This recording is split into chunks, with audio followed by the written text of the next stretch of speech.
Ya, assalamualaikum warahmatullahi wabarakatuh. Selamat siang semuanya. Selamat siang. Oke, Bapak Ibu, salam sehat untuk kita semua. Hari ini kami mau mempresentasikan, ini adalah tugas CIB kami, modul 1, titik 1, titik 2, dan titik 3 sampai titik 4. Nah, yaitu penyebaran pemahaman kepada rekan guru TPDI 11 Batam. Ini berupa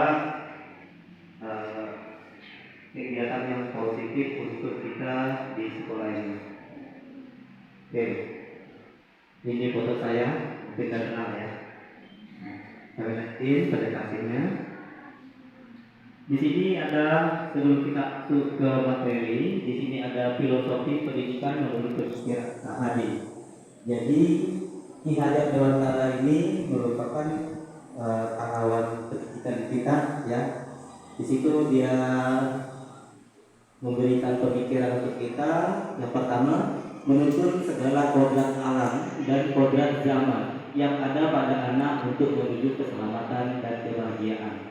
Jadi ada kodrat alam dan ada kodrat zaman. Kodrat alam itu ya siswa itu muridnya, dan kodrat zaman itu ya sekarang. Jadi siswa itu berada di zaman sekarang. Jadi berbeda dengan kita zaman dulu, ya.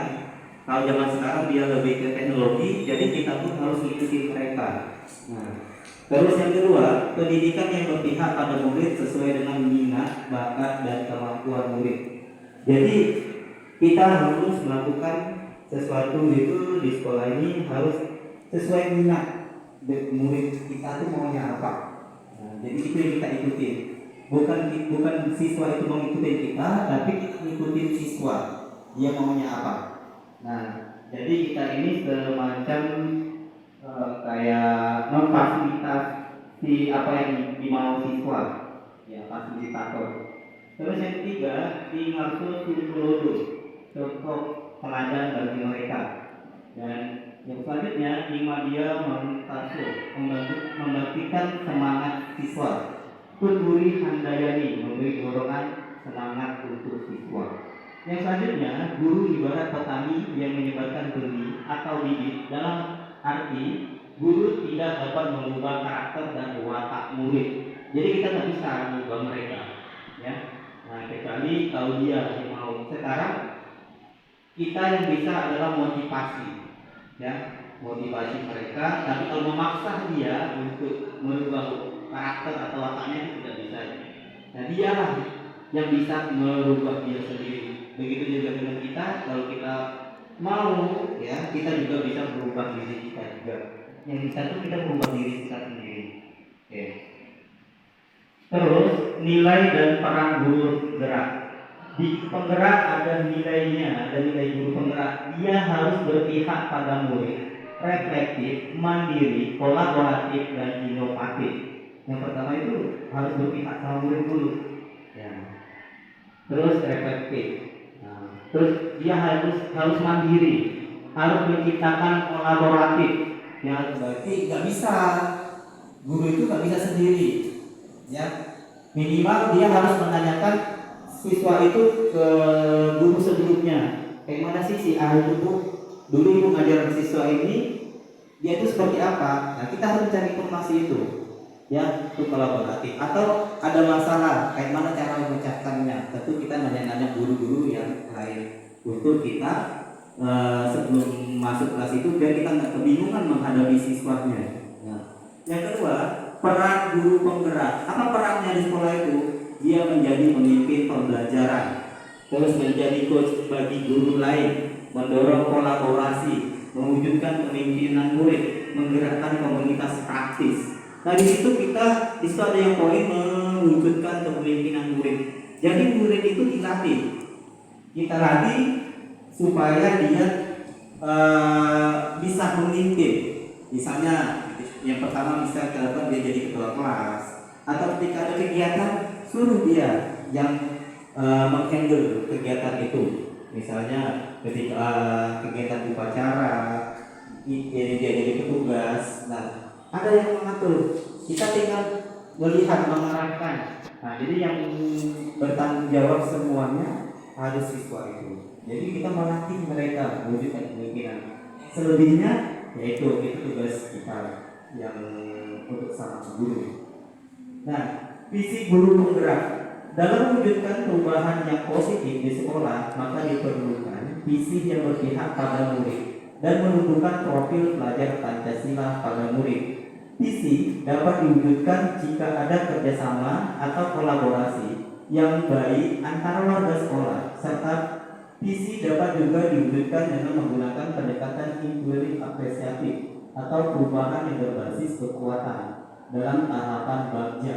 Dan kalau kita mau bikin visi, ya kita ada petunjuk yang berupa bagja. Nah, di situ apa itu bagja? Buat pertanyaan. Nah, kemarin ketika kami presentasi awal sudah kita contohkan kayak mana membuat visi. Di situ ada B yaitu buat pertanyaan, A itu ambil pelajaran, G itu gali mimpi, J jabatan itu A adalah eksekusi. Nah, atau eksekusi ya. Oke. Itu pernah presentasi yang pertama yang kami sampaikan. Nah, ini penyebaran budaya positif. Nah, ini yang kita harus lakukan untuk siswa kita. Ya, kesimpulan mengenai peran saya dalam menciptakan budaya positif di sekolah adalah seorang guru yang baik harus memiliki kemampuan dalam mewujudkan budaya positif di sekolah. Ya, budaya positif di sekolah itu ada banyak. Ya, mulai kita berpakaian rapi, gurunya berpakaian rapi, gurunya datang tepat waktu, gurunya ketika di kelas mengajak siswa membaca doa dulu, sesudah belajar juga membaca doa, terus kegiatan positif yang lainnya. Nah, itu dimulai dari kita sebagai guru. Budaya positif dapat dilakukan oleh kebiasaan-kebiasaan positif. Nah, itu kan tadi ya, yang menimbulkan rasa aman, nyaman, dan senang pada murid untuk berada di lingkungan sekolah dan pada saat proses pembelajaran. Ya, biar siswanya merasa aman, merasa nyaman.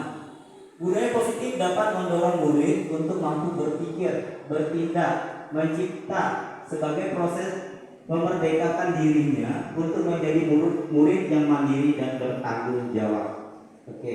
Terus, budaya positif dapat diwujudkan melalui konsep-konsep inti seperti disiplin positif, kebutuhan dasar manusia, posisi kontrol sebagai guru, membuat keyakinan sekolah atau kelas, dan segitiga restitusi dalam menyelesaikan masalah. Nah, itu yang poin ketiga akan kita kasus praktikkan nanti.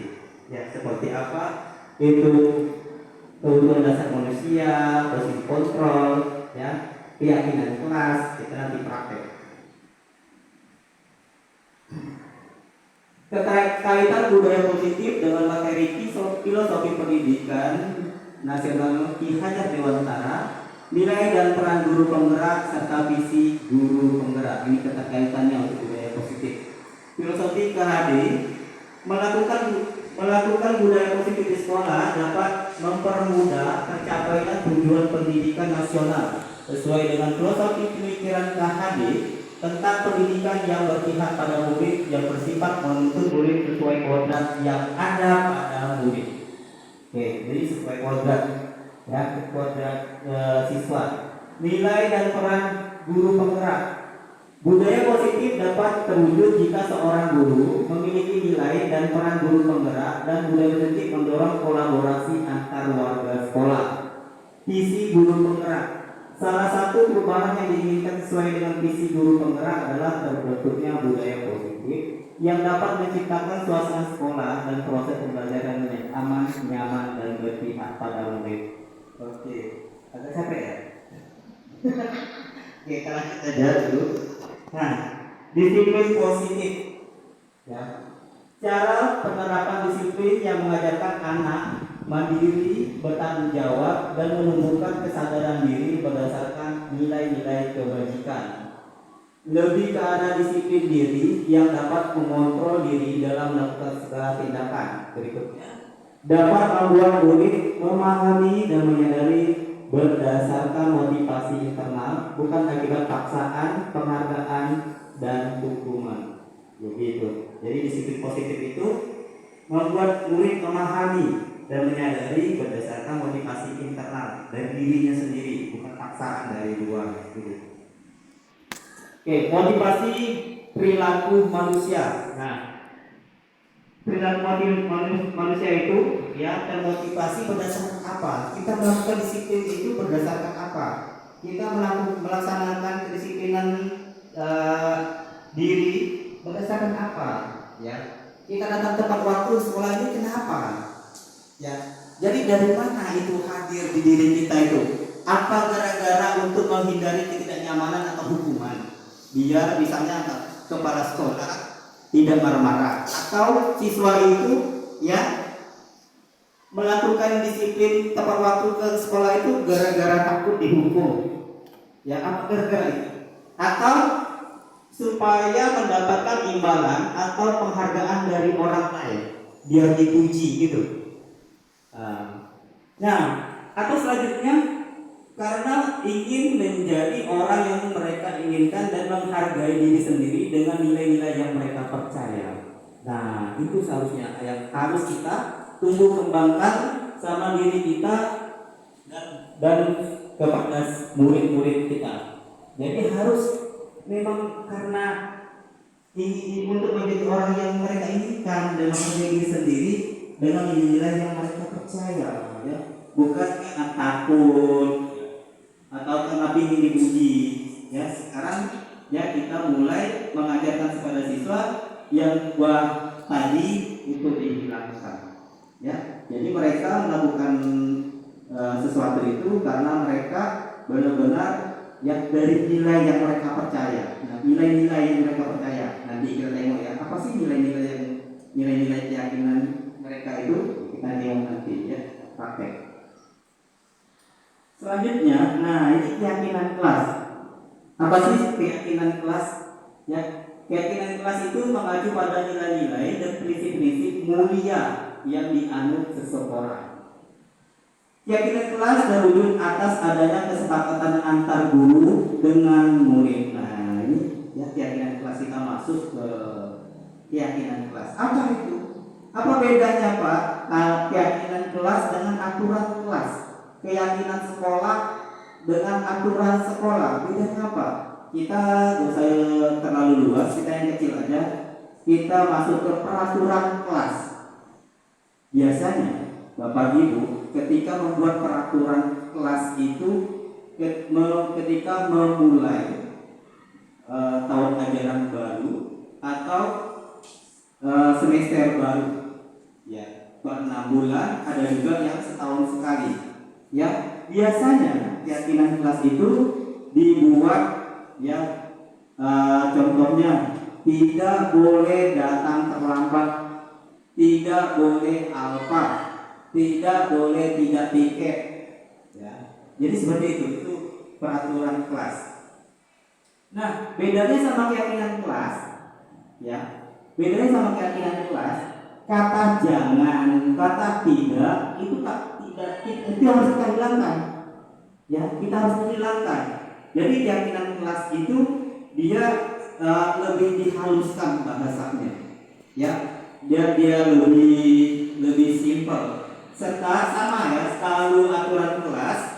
Ya, terkadang guru yang menekankan. Ya, memang persetujuan semua ya antara guru dan siswa, tapi di peraturan kelas biasanya yang paling banyak membuat aturan gurunya. Tapi kalau di keyakinan kelas itu berdasarkan permintaan siswanya sendiri. Ya, siswa yang membuat. Ya, guru cuma membuat mengarahkan maunya seperti apa. Nah, sekarang ada yang mau izin? Boleh. Nah, sekarang kami akan bagikan kertas.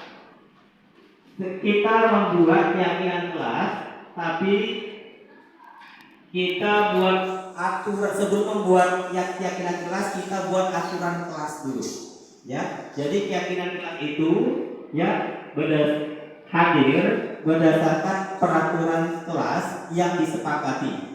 Nah, nanti baru timbullah keyakinan kelas. Jadi bahasanya yang kita perhalus ya. Oke, silakan Bapak Ibu untuk menuliskan peraturan kelas yang Bapak inginkan ya. Misalnya di kelas ini aja, kita tidak usah sebagai siswa, nggak usah sebagai guru aja. Ketika kita masuk ruangan ini, kita maunya seperti apa? Ketika kita berada di sini, kita maunya apa? Ya. Nah, atau boleh juga saya maunya di kelas ini, ya. Ketika ada yang bicara, yang lain diam. Atau boleh juga ketika misalnya ketika mau keluar silakan izin. Ketika mau ketika ada teman sejawat yang berbicara, ya, yang lain diam. Boleh sampaikan. Itu aturan-aturan, ya, aturan. Ya. Terus ketika di kelas boleh makan, boleh nggak gitu? Ya ditulis aja, yang maunya apa gitu. Ya, 1, 2 boleh. Ya. Setelah itu silakan ditempel di depan, ya. Kita jadikan aturan kelas tadi menjadi keyakinan, ya. Nah, dan boleh juga tidak ketika ada yang tidak boleh mengejek sesama yang lain, boleh ditulis, ya. Boleh ya dikasih ini. Atau kita bayangkan ini adalah sebuah kelas siswa, boleh juga, ya, boleh juga. Nah, mau sebagai guru boleh, mau sebagai siswa boleh, ya. Tidak mengejek orang tua biasanya. Kalau kita di kelas terus tidak boleh apa. Oke, silakan ditempel ke papan tulis, ya. Oke. Ini namanya apa ini namanya? Ini namanya adalah curah pendapat, ya. Jadi kita di kelas biasakan seperti ini ketika membuat kesepakatan antara guru dan siswa. Jadi sebenarnya semua ini untuk meringankan kerjaan kita nantinya. Jadi kita di kelas itu nggak usah harus teriak-teriak lagi. Tinggal kita tanya, kemarin keyakinan kelas kita apa? Ya gitu. Nah.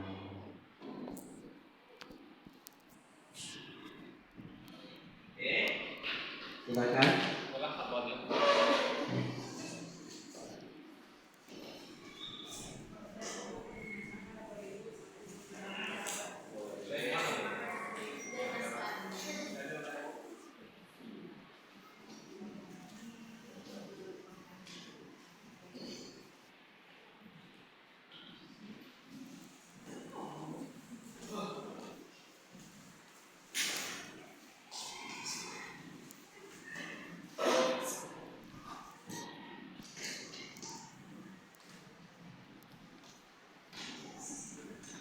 Oke lah ya.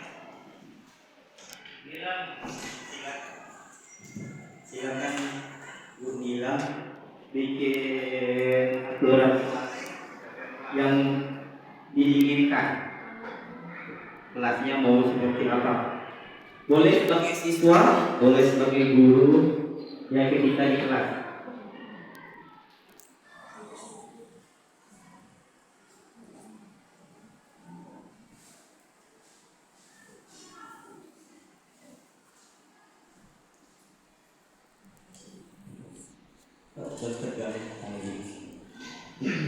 Oke, kita bacakan ya. Ada yang mau spidol nggak? Ya. Ada, pinjam? Jangan lupa spidol. Kita sudah membuat ini, kita harus bacakan, ya. Permintaan dia apa? Nah, setelah itu kita kelompokkan. Yang apa itu yang mereka bikin? Yang pertama, saya mau ketika ada teman yang berbicara atau bertanya yang lain. Saya mau ketika ada teman yang berbicara atau bertanya yang lain, diam gitu ya. Diam. Oke. Terus ketika kita haus boleh minum. Oke. Jadi kami akan mengelompokkan bahwasanya ini adalah saling menghormati satu sama lain. Nah, ya. Jadi keyakinan kelasnya,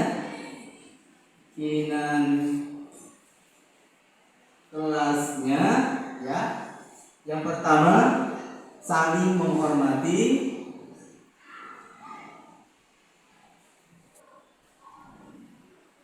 Satu dan sesama ya, sesama. Nah, itu. Layar tuh dia keyakinan kelas. Nah, yang berikutnya mengucap salam sebelum masuk kelas. Nah, keyakinan kelas apa ini kalau mengucap salam? Ya, apa ini? Sopan santun ya. Sopan santun. Ini ya. Yang berikutnya mendengarkan atau saling menghargai sama, tidak boleh saling mengejek atau menjatuhkan. Nah, berarti masuk ke saling menghormati sesama. Terus tidak boleh ada yang melihat ke belakang. Berarti disiplin. Oke, tidak boleh ada yang ngobrol ketika guru menerangkan. Saling menghormati boleh, disiplin boleh. Terus izin ke toilet sendiri-sendiri. Nah, berarti sudah ada situ ya. Yang berikutnya, tidak berbicara atau ribut saat guru sedang berbicara. Saling menghormati sesama. Terus seluruh siswa dan guru hadir tepat waktu. Disiplin. Keadaan kelas bersih dan wangi. Berarti apa? Kenyamanan, kebersihan.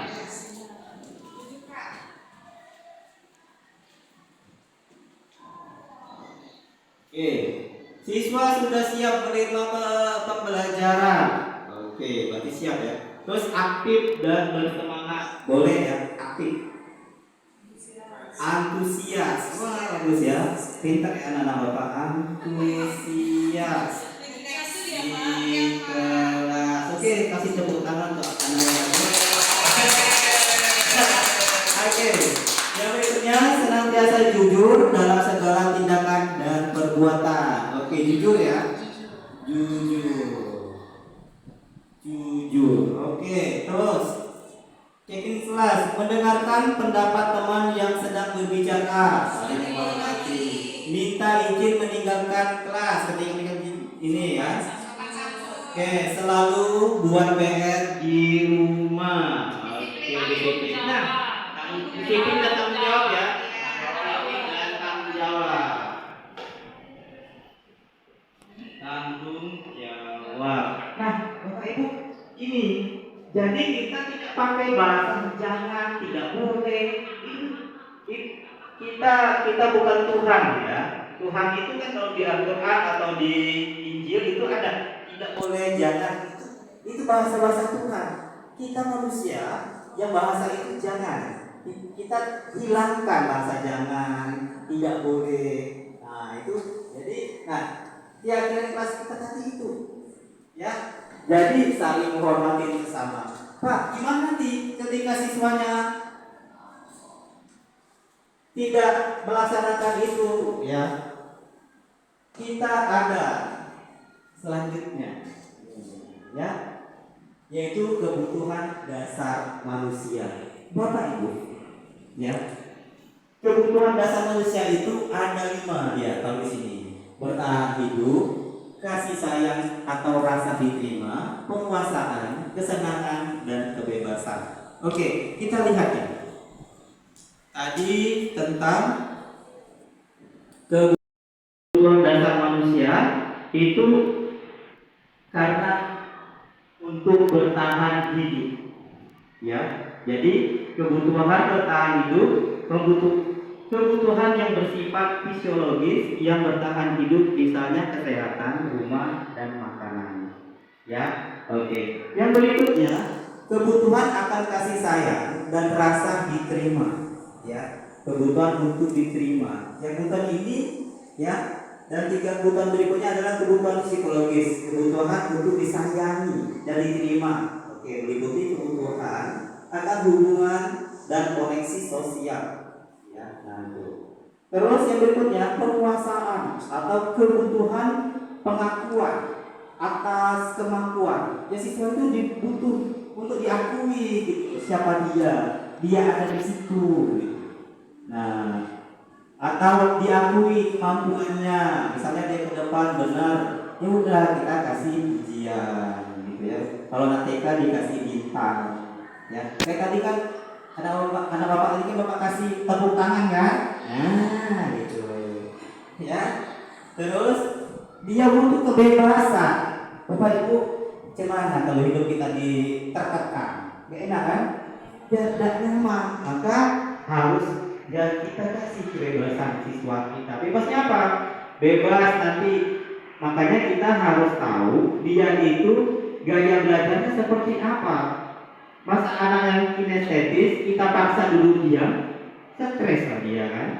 Terus anak yang audio visual kita suruh tengok gambar, penting dan suruh baca, penting. Maka ya kita sebelum masuk harus ada asesmen awal. Ya, siswa ini tergolong apa? Supaya kita nggak stres sendiri aja. Ya, kita lihat siswa itu keluyuran di kelas, ya kita marahi. Nah, jadi yang stresnya siapa? Yang stresnya guru jadinya. Kita yang pengajar stres. Padahal memang gayanya kayak gitu. Jadi apa yang perlu kita lakukan ketika anak yang kinestetik? Ya udah, ajar kalau dia siswa yang agak pemikirannya high misalnya di atas, biasanya dia langsung kalau udah selesai dia bikin jalan-jalan. Nah kesempatan kita jalan-jalannya itu suruh dengan dari kawannya. Jadikan dia tutor teman sebaya. Nah, gitu kan? Jadi kan enak, dia pun senang gitu kan. Terus kebutuhan akan kesenangan, membutuhkan untuk merasa senang. Nah, itu senang. Ya, ada juga siswa itu senang gangguin orang. Nah, ada juga. Nah, itu kesenangan dia. Nah, tapi tinggal kita ngarahkan senang yang bagaimana yang harus dia dapatkan. Memang kebutuhan 5 tadi harus kita kasihkan ke mereka, tapi yang positifnya, ya positifnya. Jadi itu. Oke, kita kembali, ya ini ya semacam kegiatan biar tidak bosan. Nah, di sini Ibu Ambar dulu wali kelas 2A di SD Pelita Hati sedang bingung menghadapi pula salah satu murid di kelasnya, yaitu Doni. Beberapa anak di kelas 2A telah datang padanya dan mengeluhkan Doni yang seringkali meminta bekal makan siang mereka dengan paksa. Jika Anda menghadapi situasi seperti ini, Ibu Ambar, apa yang akan Anda lakukan? Menurut Anda, kira-kira apa alasan Doni melakukan hal itu? Nah ini, yang kebutuhan 5 dasarnya di mana itu? Ya, oke. Tadi kebutuhan dasarnya tadi apa?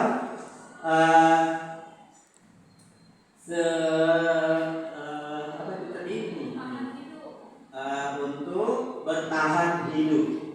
Ya, untuk bertahan hidup. Nah, jadi apa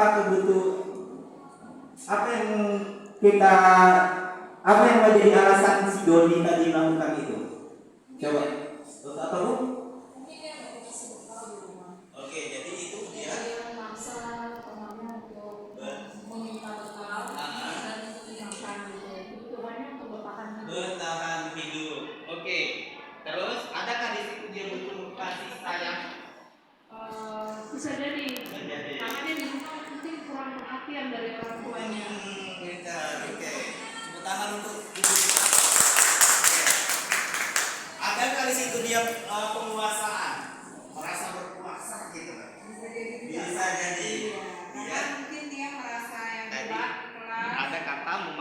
Memaksa. Iya, jadi dia merasa berkuasa dan bisa jadi juga kesenangan, Pak. Iya.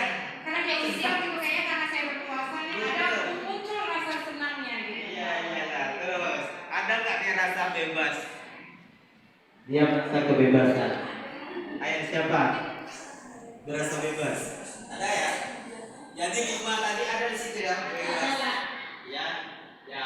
Benar ya? Bebas karena dia suka kan, Nah, berani ya. minta. Nah, jadi itu tadi berarti Apa yang perlu kita lakukan untuk si Doni tadi sebagai guru? Ya, jadi tadi dia bisa jadi karena untuk bertahan hidup dia lapar, terus dia ingin dapat perhatian berupa kasih sayang dari gurunya, terus merasa berkuasa.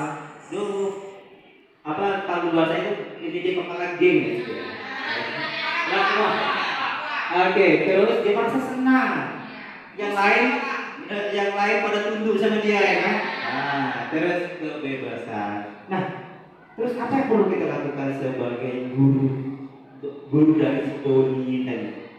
Nah, ya. Apa itu? Bapak Ibu ada yang bisa menyampaikan? Mungkin gurunya mencari tahu terlebih dahulu terkait anak itu, kemudian mengkomunikasikan ke orang tua. Oke ya. Jadi kita harus cari tahu dulu, benar nggak di rumahnya tadi dia itu tidak dikasih makan, ya sama orang tuanya, atau benar nggak dia itu nggak dibekalin, atau karena dia gengsi saja tidak mau bawa bekal, ya gengsi malu masa laki-laki bawa bekal, nah, oke, apalagi dia tinggal minta kan, atau benar nggak di rumah dia itu broken home, kurang kasih sayang, benar nggak? Jangan-jangan memang dianya orang tuanya itu selalu memberikan perhatian, tapi dia sendiri kan yang memang ini wataknya gitu kan. Nah, jadi yang perlu kita lakukan adalah ya yang pertama tadi mencari tahu dulu ya, mencari tahu ke orang tuanya atau bertanya ke temannya, tetangganya ya, teman sejawat boleh ya, jadi itu. Oke, buat saat pertama untuk kita semuanya. Oke, senang kali kasih tepuk tangan.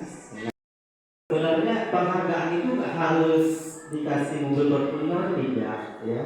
Dengan berasa ini dengan pujian, sekedar untuk tepuk tangan, udah berasa berharga. Jadi manusia itu sebenarnya nggak banyak tuntutannya, ya.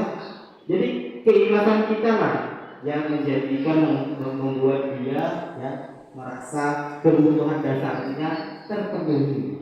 Oke.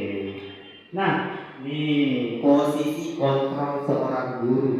Bapak Ibu, di situ ada penghukum, pembuat rasa bersalah, teman, pemantau, manajer. Nah, kita itu ada di posisi yang mana sebagai guru? Ya, kita itu kontrol yang mana? Ya, nah kita cek dulu. Ya, benar nggak kita di bagian penghukum? Benar nggak kita si pembuat rasa bersalah? Benar nggak kita itu temannya? Kita cek, ya. Oke. Nah, penghukum yang termasuk saya paling suka hukum siswa. Dia tak bikin tugas hukum, ya, dan alamat hukum, ya, karena katanya Indonesia nanti hukum, ya udah. Kita bikin hukuman itu terus. Ya, tapi kita enggak sih? Oke, kita cek dulu. Seorang hukum bisa menggunakan hukuman fisik maupun hukuman verbal. Kata-kata itu bisa disebut hukum ya. Orang-orang yang menjalankan posisi penghukum senantiasa mengatakan bahwa sekolah memerlukan sistem atau alat yang dapat lebih menekan murid-murid lebih dalam lagi. Ya, oke. Guru-guru yang menerapkan posisi penghukum akan berkata, patuhi aturan saya atau awas ya. Bapak Ibu, itu kan kata-kata kita. Ya, kamu selalu saja salah. Loh, gitu kan?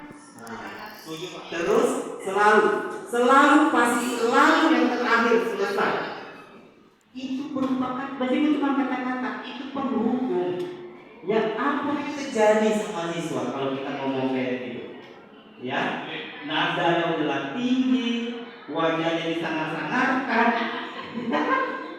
Jadi, Bapak Ibu, siswa kita ini usianya itu 12 sampai 14 tahun, ada yang 15 tahun. Ya, kita ngomong seperti itu, hancur otaknya, hancur hatinya.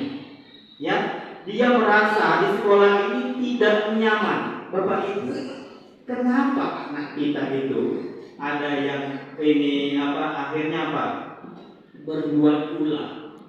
Ya, ada yang lagi ini cabut dia karena dia nggak kuat dengan guru-gurunya. Guru-gurunya macam monster semua. Ya, asal ngomong ya, menyakitkan hati. Bahasanya baik. Karena ada bahasa guru itu yang baik, lembut, tapi nyelekit kata kawan. Kata budak-budak. Ya. Nah, jadi Bapak Ibu, kita pasti penghukum, ya penghukum. Dan kita merasa bangga kalau kita bisa membuat siswa takut. Nih, mengerikan kita kan? Kenapa kita nggak jadi hantu sekalian? Ya, jadi singa. Gitu. Senang kali kita ya membuat siswa takut. Oke, atau kita itu sebagai pembuat merasa bersalah. Ya, pada posisi ini biasanya guru akan berusaha lebih lembut. Nampaknya lembut ya. Membuat rasa bersalah akan menggunakan keheningan yang membuat orang lain merasa tidak nyaman, bersalah atau rendah diri. Kata-kata yang keluar dari mulut lembutnya akan seperti ini. Ibu sangat kecewa sekali dengan kamu. Ya. Berapa kali Bapak harus memberitahu kamu ya? Gimana coba? Ya. Gimana coba kalau orang tua kamu tahu kamu berbuat begini? Ya. Nah, jadi Bapak Ibu, atau kita ayolah. Kalau kamu buat seperti ini, terus ada ribut di kelas, Bapak kena tegur pas sekolah gimana? Nah, itu ya. Jadi siswa itu berasa bersalah kali kita bikin. Ya. Dan kita suka. Ya. Biar apa? Biar cepat selesai kan? Ya Bu, kita kepingin dia bikin ngaku kan? Padahal itu salah. Salah. Enggak boleh. Kata-kata seperti itu tuh nggak boleh membuat dia makin bersalah. Dia tuh sebenarnya sudah tahu dia salah, dia tahu, tapi jangan dibikin lagi dia merasa bersalah. Ya dia tahu. Nah nanti ya. Apakah kan kita ini sebagai teman, tengok guru pada posisi ini tidak akan menyakiti murid. Namun akan tetap berupaya mengontrol murid melalui persuasi. Azan. Bentar ya, Bapak Ibu. Terus apakah kita sebagai teman, ya, guru pada posisi ini tidak akan menyakiti murid, namun akan tetap berupaya mengontrol murid melalui persuasi. Posisi teman pada guru bisa negatif atau positif. Positif di sini berupa hubungan baik yang terjalin antara guru dan murid. Guru di posisi teman menggunakan hubungan baik dan humor untuk mempengaruhi seseorang. Terus mereka akan berkata, ayo bantulah demi Bapak ya. Terus sebagai teman, ayo ingat tidak bantuan Bapak saat, ayo ingat tidak bantuan Bapak selama ini. Ya, sudah kali ini tidak apa-apa, nanti Ibu bantu bereskan. Tapi Bapak Ibu, posisi sebagai teman pun kita harus benar-benar di posisi. Ingat, jangan sampai siswa itu menganggap kita teman terlalu jauh. Ya, kalau dia ini pun juga bermasalah, sebagai teman ini sebenarnya juga bermasalah, membuat apa? Siswa ya lupa menghormati gurunya nanti. Dia suka-sukanya. terus nanti nanti ada yang membela kok. Tuh, ya.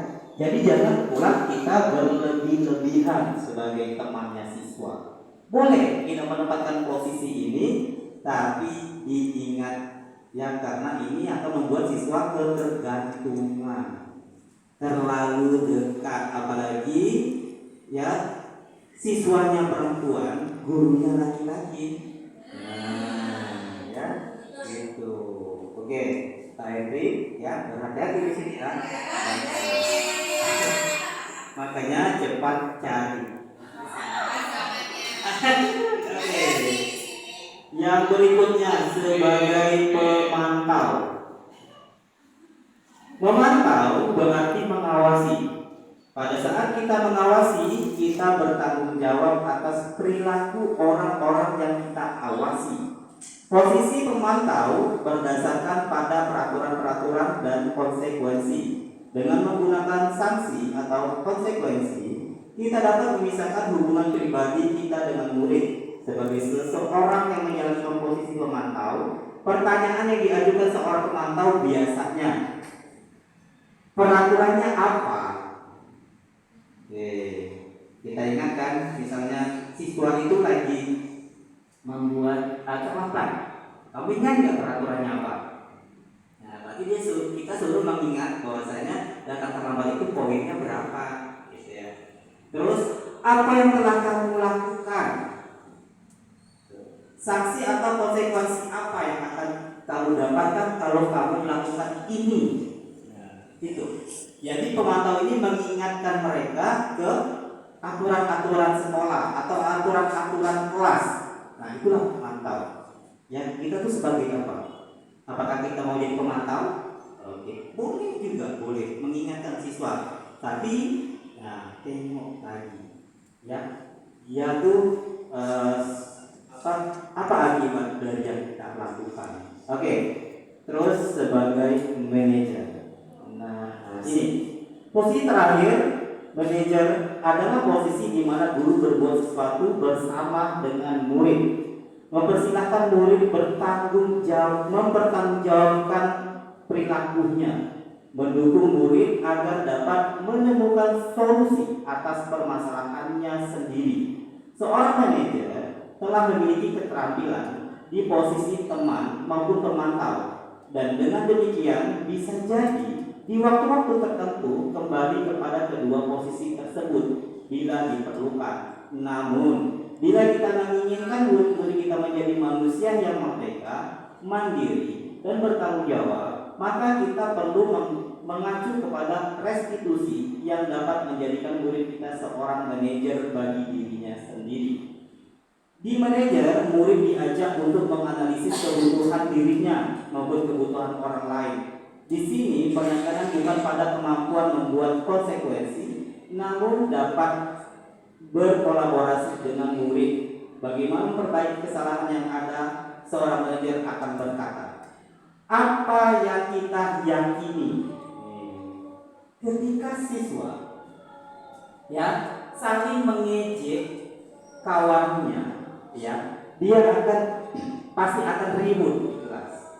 Tentu kita akan panggil, ya tentu kita akan bertanya apa yang kita yakini, ya. Nah, pasti siswa akan mengingat keyakinan apa yang ada di kelas saya, ya. Coba kalau ingat kembali ketika dia menyebutkan bahwa saya, Pak, keyakinan yang saya di kelas saya itu saling menghormati sesama. Ketika dia ingat itu dan menjawab, dia sudah berusaha. Jadi apakah yang kamu lakukan ini sudah benar? Dia pasti akan mengutarakannya. Maaf Pak, yang saya lakukan itu salah. Kita butuh pengakuan. Jadi kita nggak usah mentah. Nggak harus. Jadi di kelasmu ada keyakinan kelas, ada. Nah sekarang yang kamu lakukan mengejek kawanmu tadi, dia mananya. Ketika dia sudah mengungkapkan itu, dia sudah mengakui salahnya. Jadi kita gak usah lagi kita bikin dia merasa bersalah langsung. Nggak boleh. Biarlah sendiri dia mengaku. Ketika siswa sudah mulai mengaku, disitulah letaknya dia sadar diri. Ya, Bapak Ibu. Jadi nggak perlu ya. Terus, apakah kamu meyakininya? Nah, kita tanya ulang lagi. Benar kamu yakinin bahwasanya ya saling menghormati sesama itu penting? Benar. Pasti jawab gitu. Nah, begitu ya. Terus, jika kamu meyakininya, apakah kamu bersedia memperbaikinya? Tanya lagi. Kalau kamu sudah tahu itu salah, apakah kamu mau memperbaikinya? Ya, pasti ya. Ya Pak, saya akan memperbaikinya. Dan dia sudah selalu ngomongnya pasti. Ya, diajak berbicara. Siswanya diajak berbicara. Ya, ya. Nah, jadi kita perlu tahu terus apa rencana kamu untuk memperbaiki hal ini. Kita tanya lagi. Ya. Terus kalau kamu sudah ngelakuin itu, udah mengejek kawanmu tadi, rencana kamu selanjutnya mau ngapain? Nah, tentu Pak, saya akan minta maaf. Ya kan? Gak mesti itu. Kamu harus gak maaf sama dia. Kamu udah ngatain bapak dia. Sekarang dia sendiri langsung mengutarakan itu. Ya, setelah kamu buat itu, rencana kamu selanjutnya mau ngapain? Ini tinggal kita kan nanya, ya Pak, saya akan meminta maaf sama kawan saya. Selesai kan? Ya. Terus tanya lagi kawan yang keceriaan kalau mau minta memaafkan kawanmu. Oke, ya kan? Jadi, setelah Bapak Ibu, kita marah-marah pun, mereka punya kasus berdua, kita marahin dia berdua nih. Terus kita marah segala macam, udah capek kita marah. Setelah dia pulang, dia gandengan tangan lagi. Terus kita sudah marah-marah, Bapak Ibu, 5 menit kita marah, imun tubuh akan turun selama 6 jam. Ayo. Padahal kasus itu kasus siswa. Terus kita yang marah, kesehatan kita akan turun, Bapak Ibu.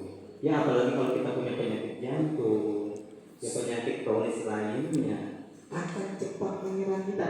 Jadi posisi manajer ini bisa kita lakukan. Ya posisi manajer itu bisa bolak-balik, ya bisa di posisi teman, bisa di posisi pemantau. Jadi manajer itu seperti itu, dia bisa pakai itu. Ya, posisi manajer ini dia bisa pakai dua-dua yang tadi, di antara boleh. Ya, jadi kita nggak repot-repot, ya. Jadi guru itu jadilah guru yang tanpa beban. Selalu menghadirkan kebahagiaan, kesenangan, kenyamanan. Ya, kenapa? Perlu sekali kita lakukan itu. Karena di sekolah ini adalah rumah kedua bagi murid. Ya, kesian sekali ya kalau siswa itu tertekan di sekolah ini. Apalagi di sekolah dia sekitar 5 sampai 6 jam. Bayangin 7 jam, ada yang sampai sore. Ya, kalau kita membuat dia nggak betah di sekolah ini, kesian siswanya. Dan jadi sebenarnya kita sebagai guru sudah banyak dosa kita sama siswa. Ya, banyak sekali dosa kita sama siswa itu. Sekarang kita yang harus berubah. Ya, bukan siswanya yang harus berubah, tapi guru-guru yang harus berubah. Kita sendiri harus berubah. Ya, siswa kita itu cuma ikut dia. Ya, nah, kemudian Bapak Ibu introspeksi. Jadi kita harus banyak belajar. Kenapa kita emosi? Karena kita tidak tahu ilmunya. Kalau kita tahu ilmunya, emosi akan hilang. Ya, lagian itu kan masalah murid sama murid. Kok kita yang jadi bermasalah? Ya.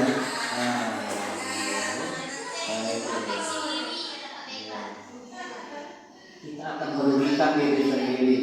Dan ya, itu masalah orang di status, ya diri aja. Makanya jangan buka status orang. Ya. Bila perlu nggak usah tag nomornya. Ya. Iya.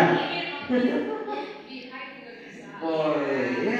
Jadi kalau ada penyakit lebih baik kita buang, ya, buang, hindari, ya, hindari. Nah, betul. Pertama tubuh putri ya.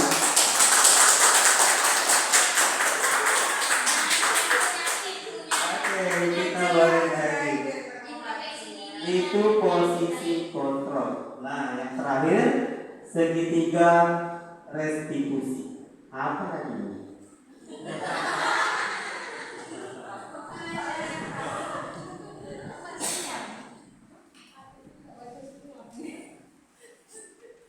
Oke, segitiga restitusi. Nah, Bapak Ibu, segitiga restitusi ini dia dulu sabar.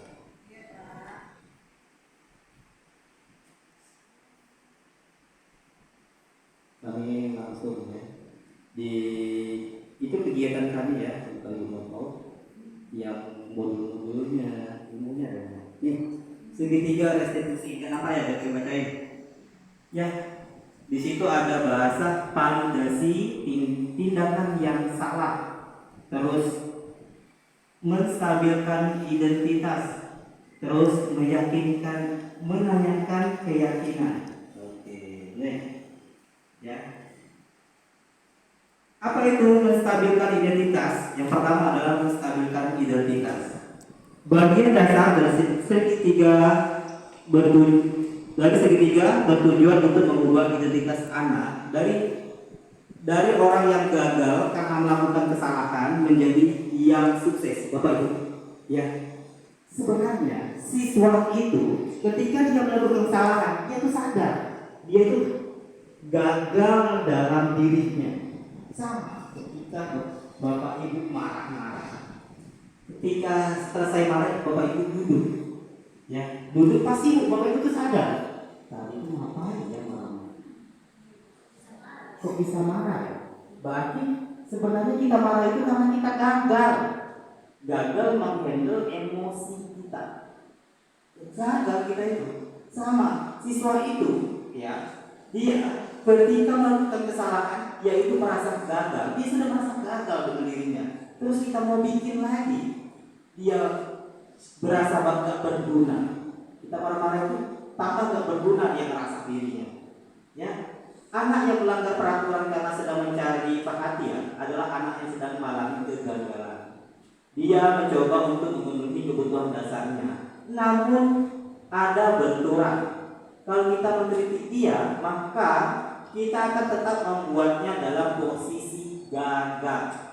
Kalau kita ingin dia menjadi reflektif, maka kita harus meyakinkan si anak dengan cara mengatakan kalimat-kalimat ini.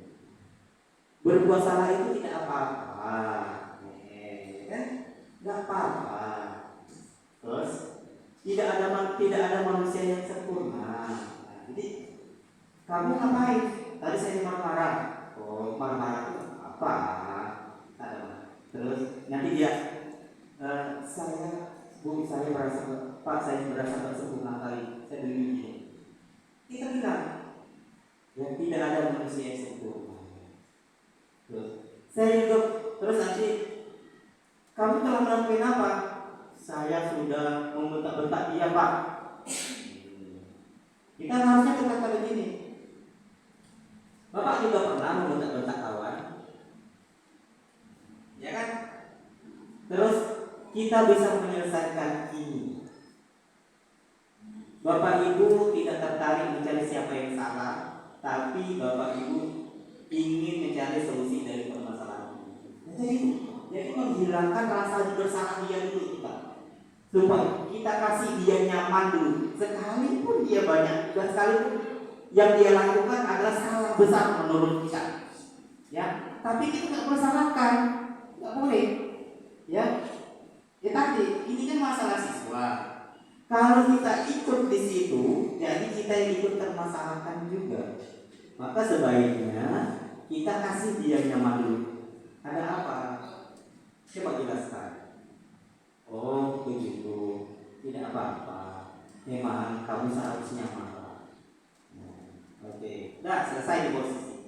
Sekarang kita beralih ke posisi validasi tindakan yang salah.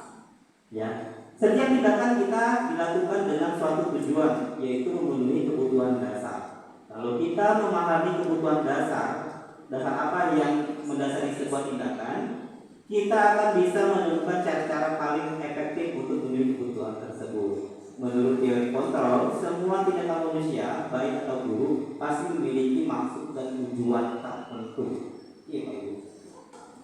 mereka melakukan sesuatu itu pasti ada alasannya.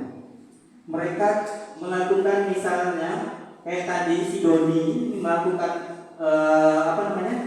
meminta makanan kawannya, merebut makanan kawan itu pasti ada alasannya. Ya, nggak bisa kita langsung marah-marahin.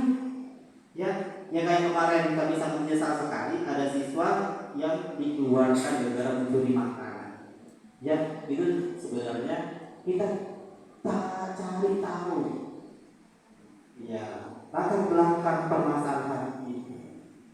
Ya, memang waktu kita kecil nggak pernah ya curi makanan, pernah kan curi buah tetangga, bulan puasa muter-muter, mangga pagi-pagi mangga ini tetangga dicuri. Ya, itu kan sebenarnya tengok kepuasan apa yang dia tidak dapat, kebutuhan apa yang tidak bisa diraih dia, ada apa? Oke, di posisi ini kita boleh bertanya, padahal kamu bisa melakukan yang lebih buruk daripada ini. Kamu pasti punya alasan mengapa melakukan itu. Misalnya nih, ada kawannya, kenapa kamu marah-marah ini? Iya Pak, saya kesal kali sama dia karena buku saya dirobek. Ya. Oh wajarlah kamu marah-marah. Kalau bapak seperti itu ya pastilah bapak marah-marah. Ya Pak, tapi kamu cuma marah-marah saja ya, tidak yang lain. Enggak Pak, tapi seharusnya kamu bisa itu lebih daripada itu. Tapi untung kamu nggak lakukan. Ya kan gitu. Kamu ngaku juga ya emosimu ya. Ternyata kamu nggak melebihi cuma marah-marah saja, tidak sampai kamu merobek buku kawanmu lagi membalas. Ya, berarti kamu bagus ya. Nah, berarti kamu masih bisa mengontrol diri. Nah, kita naikkan lagi dia. Sekarang ini tinggal bahasa kita aja lagi. Maka ilmu itu penting. Ilmu untuk tentang situasi seperti ini harus sering kita pelajari. Yang tak bisa kita harus marah-marah terus. Ya, kita ini ya bahagiakanlah diri kita. Ya, jangan selalu kita terjerumus dengan sesuatu masalah. Di rumah kita sudah bermasalah, ya, dengan tetangga, dengan kawan kita sudah ada masalah. Dengan siswa kita bikin masalah lain. Ya, nah jadi lebih baik kita menenangkan diri. Jadi ya tadi ini dengan ilmu-ilmu ini. Jadi siswa kita, yang kita dengan siswa ada hubungan baik, ya ada hubungan baik dan kenangan. Ya, nah ini tujuannya. Dan kita nggak repot. Nah, selanjutnya apa? Menanyakan, balik lagi, menanyakan keyakinan. Ya.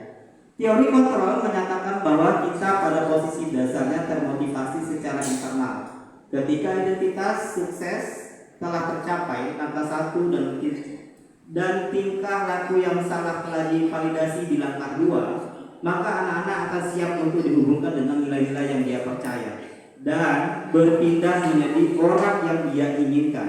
Pertanyaan-pertanyaan di bawah ini menghubungkan keyakinan anak dengan keyakinan kelas atau keluarga. Nah, kita balik lagi. Makanya yang paling penting itu di kelas kita bikin dulu keyakinan kelas. Ya, ujung-ujungnya kita balik lagi. Apa yang kita percaya sebagai kelas atau keluarga? Itu percaya kita saling menghormati. Untuk apa saling menghormati? Ya, untuk apa kita sopan santun? Di situ dia harus dijelaskan juga. Apa nilai-nilai umum yang telah kita sepakati ini? Biarlah dia menyadari sendiri. Ya, kamu mau menjadi orang yang seperti apa nantinya? Ya, oke. Nah, sebelum itu ya sedikit kami akan sampaikan ada beberapa kasus ya. Ini contoh kasus ya dengan restitusi tiga restitusi tadi, segitiga restitusi tadi ya. Oke. Ini persentase.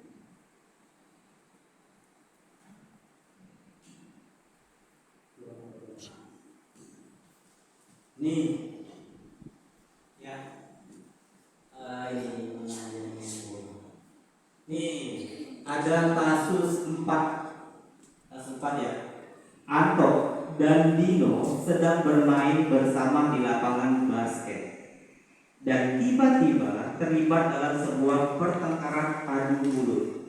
Dino pun menjadi emosi dan mengadakan kontak fisik, menarik kemeja Anto dengan kasar sampai 3 kancingnya terlepas. Pada saat itu, guru pikir langsung melerai mereka dan membawa mereka ke ruang kepala sekolah. Ibu Suti sebagai kepala sekolah berupaya menenangkan keduanya, terutama Dino. Dino, sepertinya kamu saat ini sedang marah sekali. Mendengar itu, Dino pun mengalir bercerita tentang kesalahan kakinya. Ibu Suti pun melanjutkan bahwa membuat kesalahan adalah hal yang manusiawi dan bahwa mempertahankan diri adalah hal yang penting. Namun meminta Dino memikirkan cara lain yang mungkin lebih efektif karena saat ini Dino berada di ruang kepala sekolah. Ibu Suti melanjutkan pertanyaan tentang keyakinan sekolah yang disepakati serta apakah Dino bersedia memperbaiki kesalahan yang telah dilakukan terhadap Anto. Dino pun akhirnya perlahan mengantuk. Kemudian Ibu Suti berbalik bertanya kepada Anto, hal apa yang bisa dilakukan Dino untuk memperbaiki masalah? Anto menjawab, saya perlu kancing saya diperbaiki, Bu. Ibu saya akan sangat marah sekali kalau melihat kancing baju saya sampai copot 3 kancing begini. Ibu Suti pun kembali bertanya ke Dino, apakah yang akan dia lakukan untuk mengganti 3 kancing Anto yang terlepas. Dino berpikir sejenak, namun menjawab, wah, tidak tahu, Bu. Saya lem kembali mungkin ya, Bu. Ibu Suti berpikir sebentar dan menanggapi, kalau dilem akan mudah terlepas kembali, Dino. Bagaimana kalau kamu menjahitkan saja? Bersediakah kamu? Dino tanpa ragu-ragu dan menanggapi, menjahit? Mana saya tahu bagaimana menjahit, Bu. Ibu Suti meneruskan, apakah kamu bersedia belajar menjahit? Dino berpikir sejenak, memandang meja Anto dan menanggapi, yang mengajari saya siapa, Bu? Dengan cepat Ibu Suti menjawab, Pak Irfan, guru tata busana. Dino kembali diam sejenak memandang kemeja Anto yang tanpa kancing. Akhirnya Dino mengangguk tanda setuju dan sepanjang siang itu Dino belajar menjahit dan memperbaiki kemeja Anto. Terakhir kali terlihat kedua anak laki-laki tersebut, Dino dan Anto, pada jam pulang sekolah mereka sudah bercengkrama dan bersenda gurau kembali. Bapak Ibu, ya, seandainya kita tadi di situ marah-marah, percuma kan? Ya tahu ya nanti berkawan juga.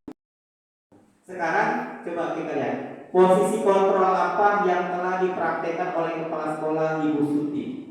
Tadi ada sebagai penghukum, sebagai merasa bersalah, sebagai teman. Ini sebagai apa? Sebagai manajer. Ya, terlihat dari yang mana sebagai manajernya? Yang awal itu atau yang mana?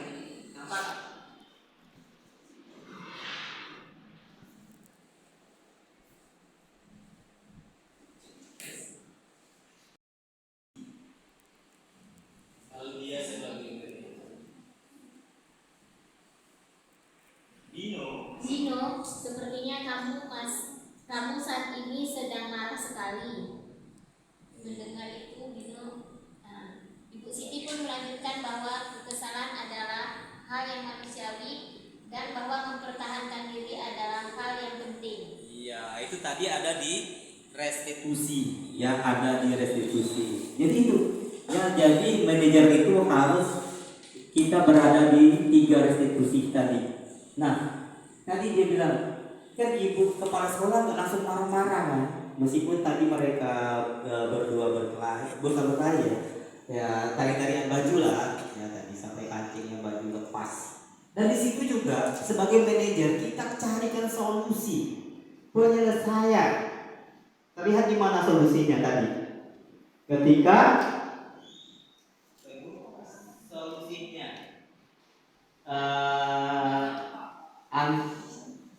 satu lagi siapa namanya, Dino sama siapa tadi? Dina sama Anto. Oke. Apa solusinya? Ini ada di satu bagian anak ketiga. Apa itu? Kalau di lab akan mudah terlepas kembali di bawah. Tapi kalau kamu menjahitkan saja persediaan kamu. Oh iya. Nah, jadi benar ya. Jadi seorang manajer itu kalau orang punya masalah harus ada solusinya. Kita harus pandai mencari solusi. Bukan karena masalah. Ini tiba-tiba nih ada masalah nih, datang siswa kepada kita, ya kan? Jangan ditambah masalahnya. Malah iya dia nih memang kayak gitu. Sama saya dia ini begini. Nah, jadi kalau kita seperti itu, kita itu bukan seorang manajer, ya. Ya, sebagai apa tadi? Kompor, ya. Nah, sebagai oh iya. Dan sekalipun seperti itu, kita yang sudah paham cepat-cepat menjauh. Ingat ya Bapak Ibu, ketika orang lagi dimarahin atau ditegur, ya, sebaiknya kita cepat lari dari situ. Kita tidak boleh berada di situ. Ya, itu aturannya.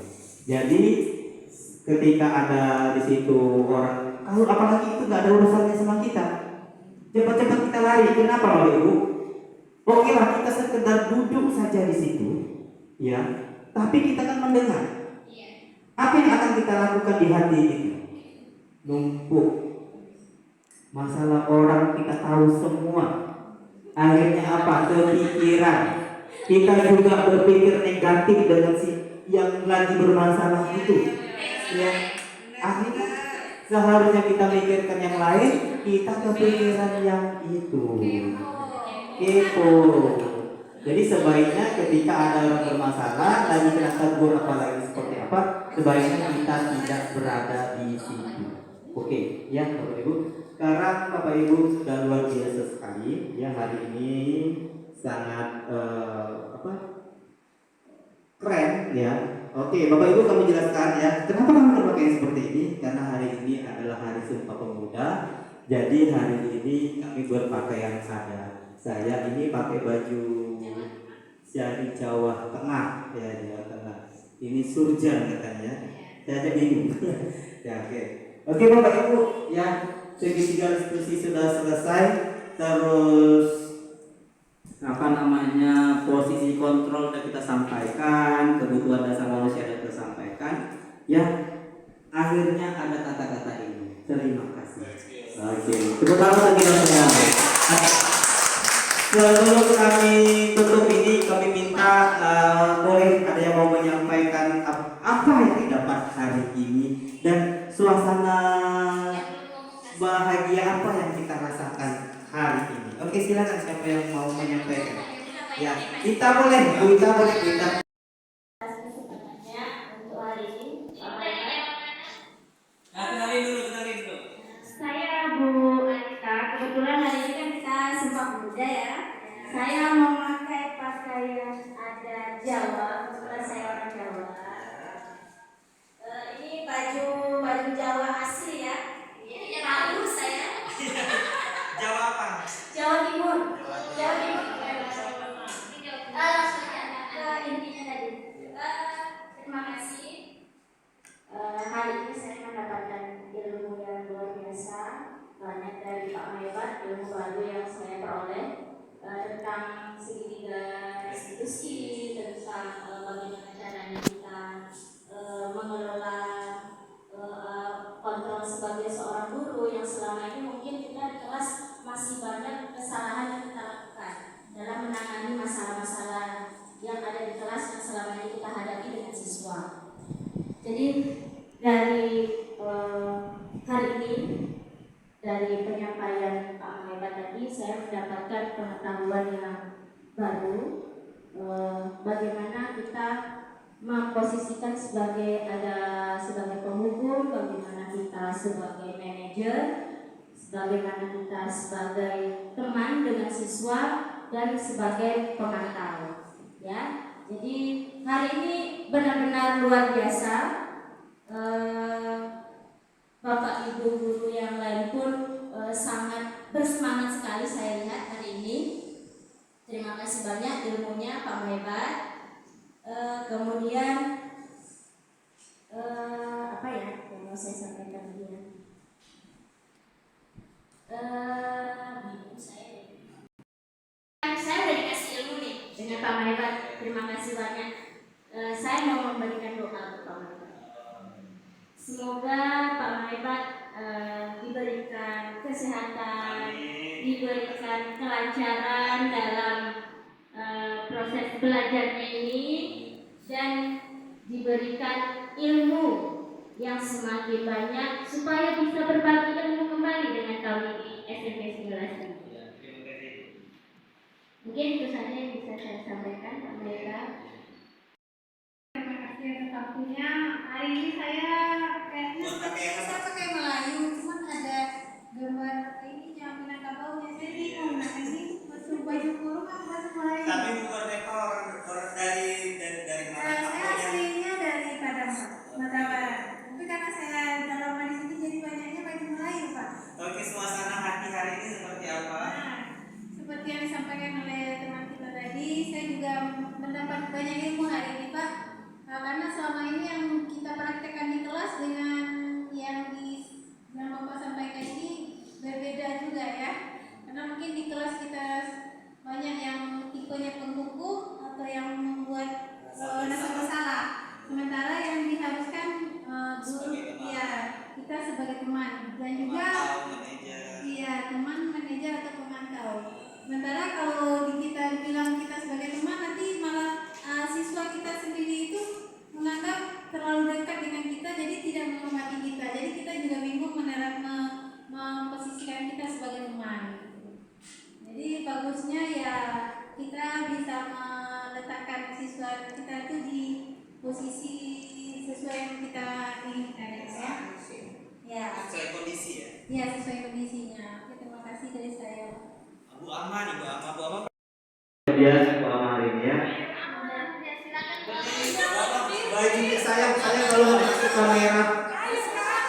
Perkenalkan bajunya aja. Oke, malam hari. Bu Pak. Oh enggak. Bu Putri. Oke, Bapak Ibu, tadi merasa bersalah itu dikurangi ya. Nah, tapi kalau untuk teman-teman manajer, ingat kalau teman-teman tadi kita tengok kondisi. Ya, bukannya tidak boleh, tapi tengok kondisi kapan kita harus bikin. Ya, yang pasti yang posisi manajer itu dia di antara teman pemantau. Ya, jadi manajer itu dia bermain di situ, bermain teman dan pemantau bermain ya. Nah, tapi janganlah kita selalu kalau buat jadi teman jangan sampai membuat siswa ketergantungan. Ya, nah, oke. Jadi terima kasih Bapak Ibu sangat luar biasa hari ini.